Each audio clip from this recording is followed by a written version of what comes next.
Résumé de l'épisode précédent. Un esprit tourmenté du nom de Glain investit l'enveloppe charnelle de Norki et missionne Steinar.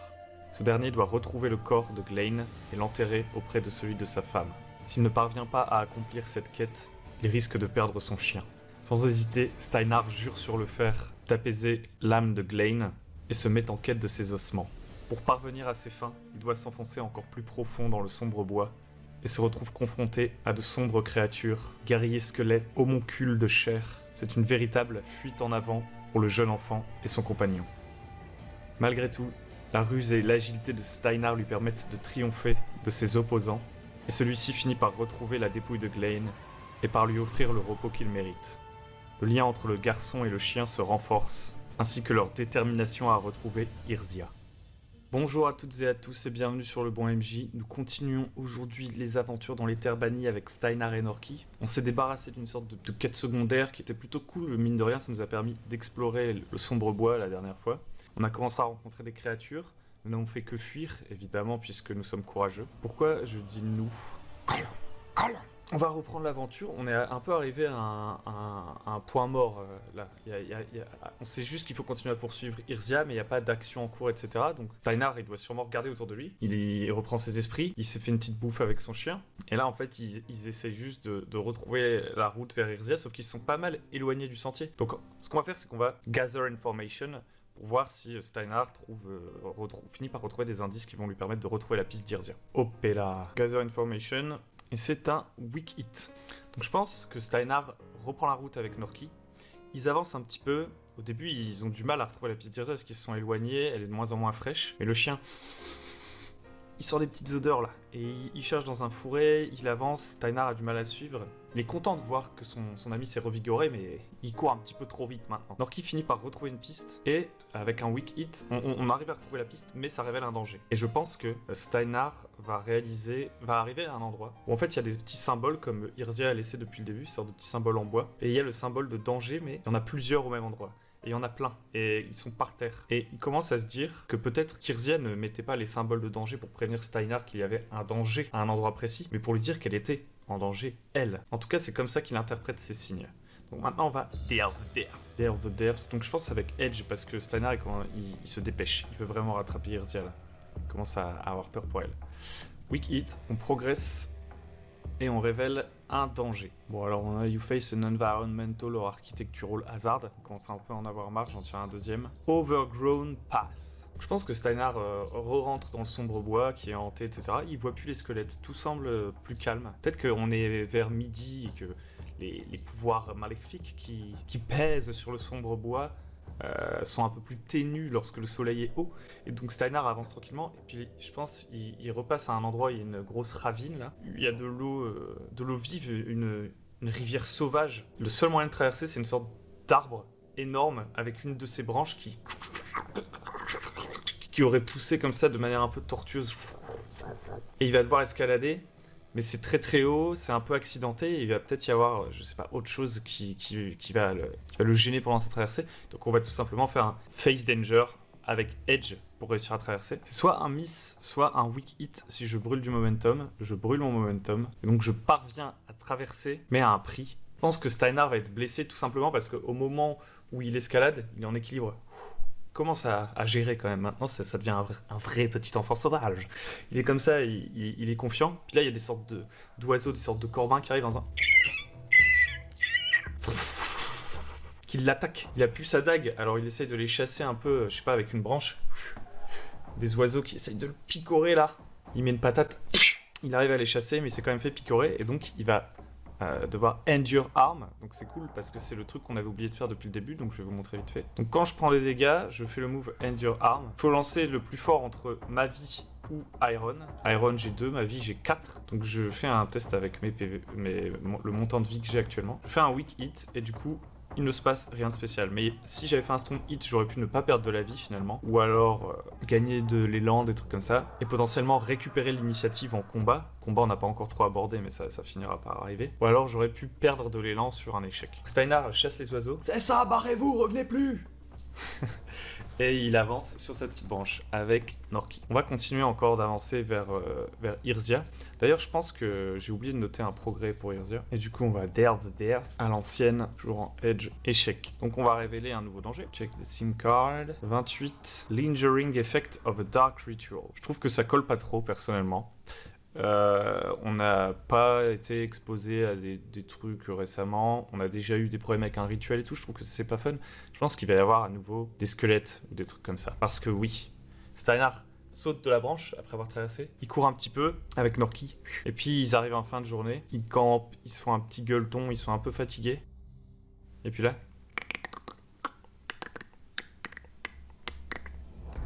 Nouveau squelette qui arrive avec son épée. Steinar est désarmé, mais cette fois-ci il veut faire face. Il a fui jusqu'à maintenant parce qu'il était pressé par Glein, etc. Mais là il en a marre, il a envie de s'affirmer, il est confiant. D'abord il va hurler sur le squelette. Ah, va-t'en, va-t'en. Le squelette dégaine son épée. Steinar, il cherche et là il va prendre un bout de bois. Il se fait un feu de camp, il prend un bout de bois dont le bout est enflammé qu'il vient de faire pour son campement. Il l'agite comme ça, il fait va-t'en. Nous allons faire notre premier combat. Il va y avoir pas mal d'explications du coup dans cet épisode. Alors, quand on fait un combat, il y a plusieurs manières de démarrer un combat, il y a plusieurs moves qui permettent de déclencher les combats. Il y a 3 possibilités. Il y a les combats qu'on veut résoudre en un jet de dés. C'est vraiment si c'est des combats un peu secondaires, on veut aller vite et tout. Ou alors on peut déclencher des vrais combats où on veut des détails, des dégâts, round après round, une action un peu découpée, cinématique. Et dans ce cas-là, il y a 2 moyens d'entrer dans le combat. Il y a un move qui s'appelle Enter the Fray. Donc ça c'est entrer dans la mêlée, donc c'est le move par défaut pour les combats. Ou alors il y a Draw the Circle. Et Draw the Circle, c'est pour lorsqu'on veut faire un duel judiciaire, entre guillemets. Ces 2 moves, ils permettent de déclencher le combat, et ensuite on va mettre des barres de progrès pour le combat, comme on a des barres de progrès pour les voyages ou pour les quêtes. Donc voilà, la première question que vous devriez vous poser, c'est est-ce que je veux régler ce combat très rapidement ou je veux le détailler? Si vous voulez le faire très rapidement, vous faites le move Battle. Si vous voulez prendre un petit peu plus de temps, vous choisissez entre Enter the Fray pour un combat normal ou Draw the Circle si c'est une sorte de duel judiciaire. Donc là, très clairement, c'est un combat normal qu'on va détailler, donc on va faire Enter the Fray. Enter the Fray. Alors la première chose que nous dit le move Enter the Fray, c'est de déterminer la difficulté de notre combat. On avait dit la dernière fois qu'un squelette, ça représentait un combat dangereux. On va tout de suite créer une petite barre qui va s'appeler squelette.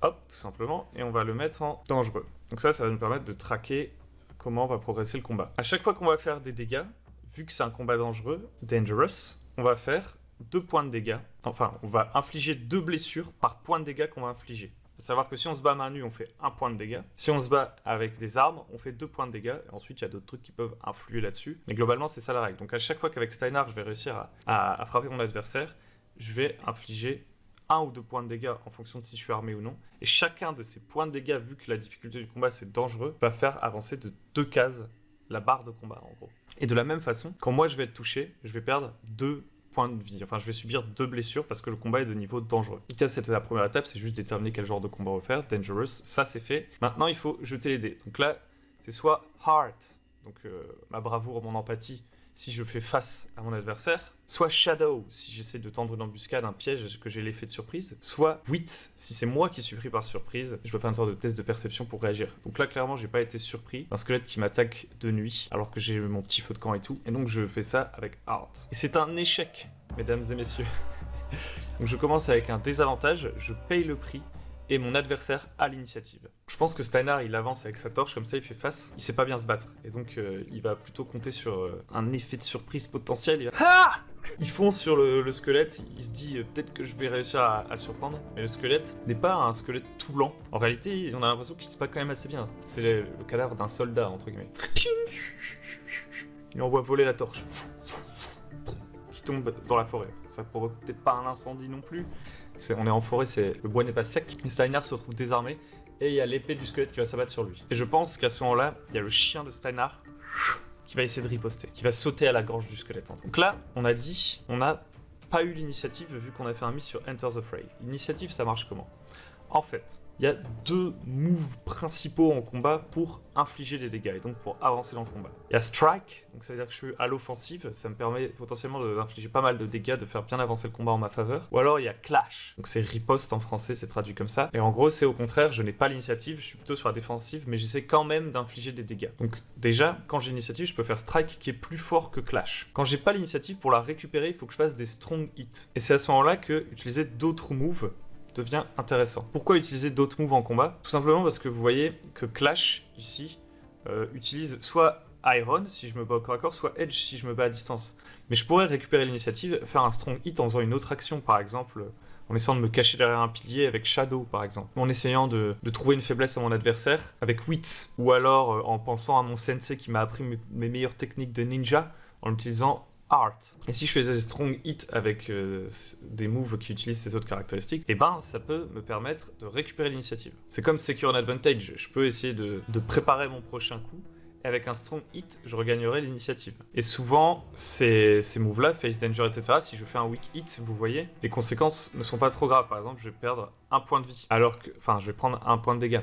Alors que si, par exemple, je fais un weak hit avec Strike, je pay the price. Donc, techniquement, je prends carrément tous les dégâts de mon adversaire. Donc, si c'est un combat dangereux, ce qui est le cas en l'occurrence, je prendrai 2 dégâts, là où sur un weak hit avec Face Danger, je prendrai un seul point de dégâts. Donc en gros, le but comme ça, c'est de jongler entre les moves pour décrire l'action et essayer de récupérer l'initiative. Il y a un autre move qui est assez intéressant pour les combats, c'est Turn the Tide. Turn the Tide, ça me permet une fois par combat, quand je joue le tout pour le tout, je risque tout sur une action ultra agressive, ultra stylée, je récupère l'initiative automatiquement et je peux enchaîner directement sur une action où j'aurai un +1 et si elle réussit, je gagne +1 d'élan. Donc c'est un moyen de récupérer automatiquement l'initiative. Je peux le faire une seule fois par combat, ça peut être intéressant si voilà, je veux essayer de faire basculer le combat à mon avantage. Autre chose qui est importante, c'est que à moins que j'essaie de fuir, etc., si je veux vraiment terminer le combat de manière concrètement, il faut que je fasse End the Fight. End the Fight, c'est un peu comme à la fin d'une quête, vous faites Fulfill Your Vow, ou alors à la fin d'un voyage, il y a un move pour terminer votre voyage, et en gros, ça compte les cases de la barre de progrès de combat pour voir quel est le résultat final du combat. C'est comme ça qu'on termine réellement le combat, c'est avec End the Fight. Le truc, c'est que pour faire End the Fight, je suis obligé d'avoir l'initiative. Donc c'est pour ça que l'initiative, c'est assez important aussi. Et à savoir que, chose importante, si je fais Turn the Tide, donc le truc qui me permet de récupérer l'initiative, je ne peux pas enchaîner sur un Progress Move. Et les Progress Moves, c'est les moves qui permettent de terminer des quêtes, des choses où il y a une barre de progrès, comme le combat par exemple. Donc je peux pas enchaîner Turn the Tide et End the Fight. Il faut que j'arrive à récupérer l'initiative d'une autre manière. Donc voilà, c'est un petit peu bourrage de crâne, mais on va faire le combat et vous allez voir comment ça fonctionne. Donc là, le squelette, il a envoyé voler ma torche. Tanner est comme ça, il fait... Et là, son chien, il se jette sur l'adversaire. Du coup, c'est une sorte de riposte, et donc on va faire Clash avec Iron. Donc c'est notre chien qui attaque. Strong Hit. Donc, je récupère l'initiative parce que j'ai fait un Strong Hit, et j'inflige +1 de dégâts. Une attaque de mon chien, je pense, ça fait qu'un de dégâts parce qu'il n'est pas armé. Mais là, ça fait 2 de dégâts parce que je prends l'option où il fait 2 points de dégâts. Donc, qu'est-ce que je fais? Je vais dans Progress, je marque 2 fois une avancée contre le squelette, parce que j'ai fait 2 points de dégâts. Comme c'est un combat dangereux, bah ça fait 4 cases remplies complètement. Alors qu'il bondit sur le squelette, je pense qu'il a détaché son crâne de squelette, et il commence à défoncer la tête du squelette, et donc le squelette, il bouge un peu de manière un peu plus aléatoire. Maintenant, il voit plus trop où il tape. Il voit depuis sa tête, mais elle est secouée par Norky, et du coup, bah, il est perdu. Et du coup, il prend son épée, il fait... tape dans tous les sens. Du coup, Stanner en profite, il recule, il reprend un autre bout de bois dans le feu, il agite un peu la torche comme ça, et il essaye de trouver un moment où les coups aléatoires du squelette ralentissent leur pattern. Il essaie de trouver une ouverture, et donc il va Secure an Advantage pour essayer de trouver le bon moment pour frapper avec Wits. Donc Secure an Advantage, c'est tout simplement un move que vous faites pour préparer une action qui va suivre. Vous essayez de prendre un avantage, vous vous préparez, vous visez, ça peut être dans le contexte du combat ou non. Et c'est un weak hit. Sur un weak hit, je gagne 1 d'élan. Et ensuite, je strike, donc je passe à l'offensive. Weak hit, j'inflige des dégâts mais je perds l'initiative. Je pense pas que la torche on puisse considérer ça comme une arme. Donc je vais n'infliger qu'un point de dégâts et perdre l'initiative. Donc Steiner, il fait un strike, les os du squelette qui tenaient plus très bien ensemble volent en éclats et le squelette est KO. Donc techniquement là, dans la narration, le squelette est mort, mais moi je pense que le combat continue, qu'il va y avoir d'autres squelettes tant que j'ai pas réussi à faire end the fight. Du coup Steiner, il est content, il fait... Bien joué Norky, on l'a bien eu. Il faut un petit high five, mais défourré. Il y a genre un autre squelette qui se lève, qui approche. Et Steiner n'a plus l'initiative, il se fait peut-être même surprendre et il doit esquiver à la dernière minute le coup du squelette. Et donc je vais faire Face Danger. Donc Steiner il fête un peu sa victoire, il a pas remarqué ce squelette, et c'est au dernier moment qu'il entend un coup, et il doit esquiver au Dernier moment. Miss. Donc là, typiquement, Steinar va être blessé. Il esquive de justesse, mais... il se prend une entaille et il subit des dégâts. Et donc il va subir 2 points de dégâts. Il se prend un coup d'épée rouillé là du squelette. Et donc on va faire End Your Arm. Donc j'étais à 3 de PV après m'être fait taper par les oiseaux tout à l'heure. Donc il faut que je réduise mes PV avant de faire le jet. Donc j'arrive à plus 1 de PV. Là je commence à être pas hyper bien. Et du coup mon End Your Arm, je dois choisir le plus fort entre mes points de vie ou Iron. Actuellement j'ai 2 d'Iron. Donc c'est plus que mes points de vie actuels. Et donc je vais tirer avec Iron pour voir ce qui se passe. Weak Hit. Rien de plus, je perds juste des points de vie. Donc Steinar, il se prend quand même une entaille, mais sale, une méchante entaille. Il est par terre, il a la larme à l'œil de douleur et aussi de frustration, parce qu'il y a 2 secondes, il fêtait sa victoire et il est là, il fait... il a peur, et son chien va le sauver à nouveau. Son chien bondit. Il va clash. Oh là là là là là. Est-ce que c'est la fin de l'histoire de Steinar et Norki qui en approche? Complication. Je pense que le chien saute sur le squelette, mais le squelette... il le chope au vol et il va planter le chien de Steinar tout simplement. Donc là ça va être 2 points de dégâts pour le chien. On a une barre de vie du chien, donc techniquement il avait pas perdu de points de vie depuis le début, il était à plus 4. Et ben là il va arriver à plus 2 de PV. Et on va faire le move de dégâts pour les compagnons. Companion, hand your arm, yeah. Aïe aïe aïe aïe. Donc là je fais un jet soit de heart, soit des points de vie de mon compagnon, le plus élevé des deux. J'ai 1 de cœur, hein, c'est vraiment le truc où je suis le plus nul. Et mon compagnon lui, il a plus 2, donc c'est avec les points de vie de mon compagnon qu'on va tirer le dé. Aïe aïe aïe, c'est un miss, donc je perds de l'élan. Norki se prend un coup d'épée. Il tombe. Steinar il est super blessé, il rampe, sa vue se trouble, il est ébloui par les flammes de son feu de camp, il tombe presque dans l'inconscience, il tapote des mains au sol, je pense qu'il y a le squelette qui le suit comme ça en se faisant... La scène est un peu au ralenti, Steinar... il met la main sur une torche, il se retourne et il essaye de frapper le squelette. Et je pense qu'on va utiliser Turn the Tide pour récupérer l'initiative. Ça me semble l'occasion ou jamais. Donc je Turn the Tide, donc je récupère l'initiative et j'ai plus 1 à mon action suivante qui va être Strike.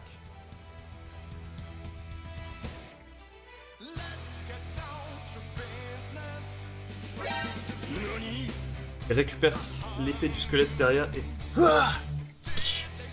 il vient détacher sa tête de son corps, brisant en 1000 éclats le squelette. Donc il inflige déjà 2 de dégâts. Donc je récupère l'initiative. J'inflige 2 points de dégâts. Et là, vous voyez, je suis arrivé à 10 sur 10 dans ma barre. Donc c'est un bon moment pour faire conclude. Pour faire conclude, j'ai besoin de l'initiative. Sinon, je peux pas le faire. Mais là, je l'ai en l'occurrence. Donc je vais terminer ce combat. Je remporte ce combat. Immédiatement, je me dis que ça me fait avancer dans ma quête. C'était quand même une rude épreuve. C'était le premier combat de Steinar, donc j'avance dans ma quête. Et donc du coup, Steinar est debout, avec une épée rouillée dans la main. Norki! Il court vers Norki pour essayer de le soigner. Malgré sa blessure, il pense avant tout à son chien. Il est sous l'effet de l'adrénaline. Il va faire le move Heal, pour soigner tout simplement. Déjà, première chose, c'est que j'ai l'atout herboriste. Donc j'ai 1 de provision, je considère que Steinar a des remèdes sur lui. Et du coup, il va essayer de soigner Norki. Ou alors non, on va faire Check Your Gear. Check Your Gear, c'est tout simplement une action pour voir si on a l'équipement adéquat pour ce qu'on souhaite faire. Donc je vais faire Check Your Gear. Bon, j'ai pas... c'est pas automatisé par la feuille, donc je vais prendre des dés. Donc j'ai 5. C'est un échec critique. J'ai fait un 1, plus 5 de supply, ça fait 6. Je dois faire strictement plus que les dés. Et j'ai fait... double 6. Quel polos. Je n'ai absolument pas de quoi soigner Norki sur moi. Et il n'y a pas de plantes que je connais et tout qui pourraient m'aider autour de moi. Donc je vais faire un heal simple. Ça commence à partir en live, si vous voyez ce que je veux dire. Donc je soigne 2 points de vie à Norki avec un weak hit. Donc, hop, Norki est soigné, mais on a perdu pas mal de ressources. Et ensuite, j'essaie de me soigner moi-même, tout simplement, dans la foulée. Quand j'essaie de me soigner moi-même, j'utilise Wit ou Iron, le plus faible des deux. Donc, en l'occurrence, Iron. Ah, je fais un strong hit. Donc je me soigne de 2 points de vie. Donc j'arrive à soigner Norki, j'arrive à me soigner. Finalement, c'est un peu mon cœur de métier, j'ai envie de dire, la médecine avec les herbes. Et je pense qu'on va pas se reposer. On se dit qu'il y a des squelettes partout autour de nous, que c'était pas le bon endroit pour camper. Il s'arnache et fait Norki, on repart. Il met sa torche en avant et ils essayent d'avancer dans la forêt. Steinar maintenant, il veut vraiment sortir du sombre bois, c'est vraiment trop dangereux comme endroit. Dare the dare. Quick hit. Donc là, vous voyez, ma barre de progrès, elle a pas mal avancé pour traverser le bois hanté. En vrai, je suis à 7 sur 10, ce qui est quand même pas mal. Ça me donne de bonnes chances de réussir à accomplir mon voyage. Mais là, je trouve que c'est un petit peu risqué parce que Steinar est pas très fort en combat, on n'est pas tout à fait bien. On n'est pas trop mal, mais on n'est pas très très bien. Donc je pense que je vais sécuriser encore quelques Dare the Deaths avant de faire ce jet de dés. Parce que si je venais à conclure mon voyage et que le move conclure le voyage s'avérait être un échec, ça pourrait avoir des conséquences terribles du style la forêt est beaucoup plus grande que ce que je pensais par exemple, et je dois refaire un voyage de niveau supérieur par exemple, encore plus long. Donc Steinar et Norki font nuit blanche, ils sont comme ça, ils avancent dans la forêt, le jour commence à repoindre et tout, et ils continuent de Dare the Deaths. Un aspect de l'histoire où de la nature de cet endroit est révélé. Qu'à un moment donné, dans une clairière, c'est souvent dans les clairières que se révèlent des choses, une clairière du bois hanté, Steinar et Norki voient un fortin. Un ancien fortin en pierre, abandonné. Un endroit stratégique pendant les conflits qui ont déchiré le bois hanté et qui ont provoqué le fait qu'il y ait des morts vivants partout, etc. Du coup, ils voient cette sorte de fortin et c'est une opportunité pour se reposer. Donc Steinar approche avec sa torche. On va peut-être pouvoir se reposer, Norki. Il marche sur un petit plancher. Il regarde un peu l'endroit, il demande pour un moment s'il y a quelqu'un. Il éclaire de sa torche les parois. C'est un endroit assez simple, je pense, assez fonctionnel, mais il y a peut-être quand même des armoiries, quelque chose comme ça. À quoi pourraient ressembler les armoiries, tiens. Faire un petit oracle. Alors je dirais mandibule, pince. Donc on pourrait très bien imaginer qu'en fait, peut-être cette zone était inondée il y a très très longtemps, j'en sais rien. Qu'est-ce que ça pourrait être? Il pourrait y avoir le crabe. Ça pourrait être un crabe, les armoiries. Genre il y avait, je sais pas, un peuple venu des mers qui avait ces armoiries-là, ils étaient entrés loin dans les terres, et c'est ça en fait, peut-être cette guerre, c'était un conflit entre des envahisseurs venus des mers, avec la bannière du crabe, qui se seraient battus dans cette forêt, peut-être que c'était même pas une forêt par le passé, j'en sais rien, avec une autre faction, peut-être la faction qui a fait appel aux stèles, etc., pour justement repousser ces envahisseurs venus des mers. Quoi qu'il en soit, Steinar finit de faire le tour du fortin, il y a plusieurs pièces, c'est assez humide, c'est vieux, c'est très poussiéreux, mais il y a pas l'air d'avoir d'ennemis particuliers, et donc il va en profiter pour faire un campement. Donc il va allumer un petit feu, il va sortir ses petites provisions, il fait un weak hit, et je vais récupérer un petit PV. Il se réveille le lendemain, il a bien dormi, c'est la première fois qu'ils sont en sécurité depuis un moment, et ils vont faire les derniers pas qui devraient les conduire vers l'extérieur du bois hanté. Dare the dare. 69, mark progress and find... Ah non, choose one, mark progress or find an opportunity. Mark progress, 100%. On avance. Encore et encore dans ce bois. On est à 9 sur 10 sur notre voyage. La forêt commence à avoir de moins en moins l'allure d'un endroit maléfique. Steinar voit à nouveau des animaux qu'il connaît, comme des petits daims, des lapins, des goupilles. Et on va faire terminer notre voyage, tout simplement, pour savoir finalement, est-ce qu'on s'est planté de route? Qu'en est-il de ce voyage finalement? Est-ce que tous ces efforts vont payer? Reach your destination. Weak hit. Ouf. Qu'est-ce que ça fait? On arrive... mais on fait face à une complication, à un hasard particulier. Décidez de ce que vous voyez, ou demandez aux oracles si vous n'êtes pas sûr. Je pense que même si ça va peut-être faire que cet épisode sera un peu court, etc., on va s'arrêter là et je vais vous demander ce qui se passe. Steinar sort du bois hanté, il arrive sur une nouvelle partie de la forêt, j'imagine peut-être plus claire pour détonner un petit peu avec le bois hanté, mais quand même plus profonde finalement. Peut-être plus sauvage, plus magique, on ne sait pas. En tout cas, il sort du bois hanté, avec son chien, il regarde son chien, ils se regardent mutuellement, ils font « on s'en est bien sorti ». Ils vont de l'avant, mais à peine, ils font quelques mètres qui sont accueillis par quelque chose dans cette forêt. Il y a quelque chose qui se passe, ça peut être un piège, un adversaire, un autochtone de cette partie de la forêt, peut-être un elfe, peut-être, je ne sais pas. Donnez-moi vos idées, et on se retrouve la prochaine fois. Dans cet épisode, il y a eu beaucoup de trucs mécaniques. L'histoire n'a pas énormément avancé, mais on a exploré pas mal de moves, c'était pas mal, on a fait tout ce qui est combat et tout, je vous ai montré comment ça marche. J'espère que ça vous plaît toujours. À très bientôt sur Le Bon MJ.